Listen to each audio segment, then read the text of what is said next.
The restaurant was warm, bright, and full of quiet conversations.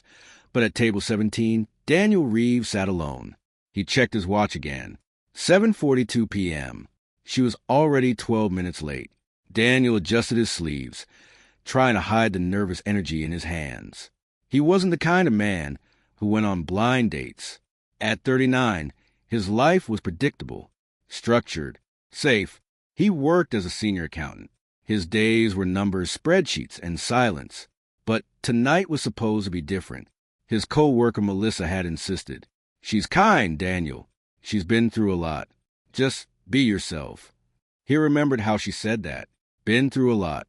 Daniel didn't know what that meant, but he respected it. Light had taught him that everyone carried invisible battles. He looked at the empty chair across from him again. 7:49 p.m. Maybe she wasn't coming. He tried to convince himself it didn't matter. He wasn't disappointed. He wasn't hurt. But the truth was, he was, because deep down he had allowed himself to hope. The waiter approached gently. "Sir, would you like to order something while you wait?" Daniel forced a polite smile. "Maybe just water for now." The waiter nodded and left. Daniel stared at the reflection of himself in the glass window, a man who had learned to expect nothing. Then suddenly, the restaurant door burst open. 2 small girls ran inside. They couldn't have been older than 7. Identical twins. Same dark hair. Same frightened eyes. They were crying, screaming, "Help! Please help!" The entire restaurant froze. Conversation stopped mid-sentence. Forks paused in midair. The girls looked around desperately until their eyes locked onto Daniel, and then they ran straight to him. "They're hurting our mom," one of them cried. Daniel froze. "What?" he said softly. "They're hurting her," the other girl repeated, grabbing his arm tightly. "Please help. Please." Daniel's heart began pounding. He looked around, confused. "Where is your mother?" "In the parking lot," one twin said. "Please hurry." Daniel stood up immediately.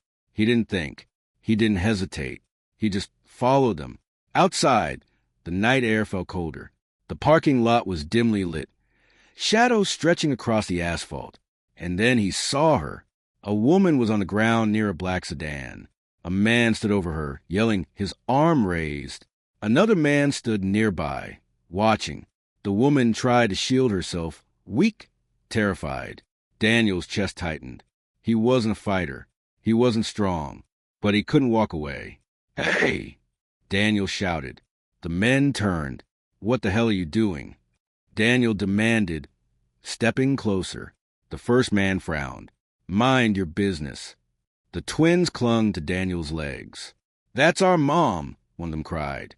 The man's expression hardened. "This doesn't concern you." Daniel swallowed his fear. "It does now," he said. For a moment, nobody moved.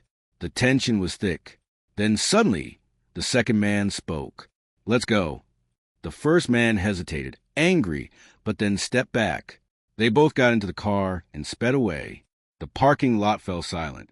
Daniel immediately rushed to the woman. "Are you okay?" he asked gently. She was breathing fast, her face pale, and then she looked up at him. Daniel froze. It was her, the woman from the blind date. Her voice trembled. "Daniel?" His heart stopped. "You're Emily?" Tears filled her eyes. "I'm sorry," she whispered. The twins clung to her. "Mom." Daniel helped her sit up carefully. "What happened?" he asked. Emily tried to steady herself. "That was my ex-husband," she said. "He wasn't supposed to find us." Daniel felt a wave of anger. "He hurt you?" She nodded weakly. "He's been trying to force me to come back. I left him 6 months ago." The twins held her tighter. Daniel looked at them. They were shaking. He realized something that broke his heart. These girls didn't run into the restaurant randomly. They ran to him. They trusted him. Emily looked down. "I was coming to meet you," she said, "but he saw my car. He followed me." Her voice cracked. "I didn't want you involved." Daniel didn't know what to say. He had spent years avoiding emotional risk, avoiding connection, avoiding pain. But in this moment, none of that mattered. "These girls were brave," Daniel said softly. Emily looked at her daughters. "They saved me." One of the twins looked at Daniel. "We remembered your picture," she said. Daniel blinked. "My picture?" Emily nodded. "I showed them your photo before coming. I told them I was meeting someone kind." Daniel felt something shift inside him. Something unfamiliar. Something warm. The police arrived minutes later. The restaurant manager had called them. Officers took Emily's statement. An ambulance checked her injuries. The twins stayed beside Daniel the entire time, holding his hands, not letting go. One of them looked up at him. "Are you going to leave?" she asked quietly. Daniel hesitated. He had spent most of his life leaving emotionally, staying distant, staying safe. But tonight was different. He looked at Emily. She looked fragile but strong, a survivor. He looked at the twins. They looked at him with trust. He made a decision. "No," he said softly. "I'm not leaving." Emily's eyes filled with tears, not from fear this time, but from relief. Weeks passed. Daniel stayed in touch. At first, just checking if they were safe, then talking more, then visiting. The twins laughed easily around him. Emily smiled more. One evening, months later, they sat together at the same restaurant, table 17. This time, nobody was late. The twins sat between them, giggling. Emily looked at Daniel. "I never got to say thank you." Daniel smiled gently.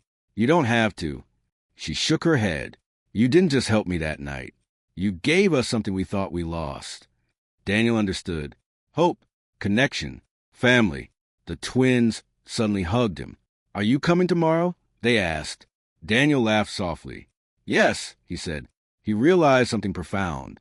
He came to that restaurant expecting nothing, expecting disappointment, expecting emptiness. But life had other plans. Sometimes the worst moments lead you to the people who need you most. Sometimes being stood up is actually being stood up for something greater. Daniel wasn't alone anymore, and neither were they. If this story touched your heart, remember this.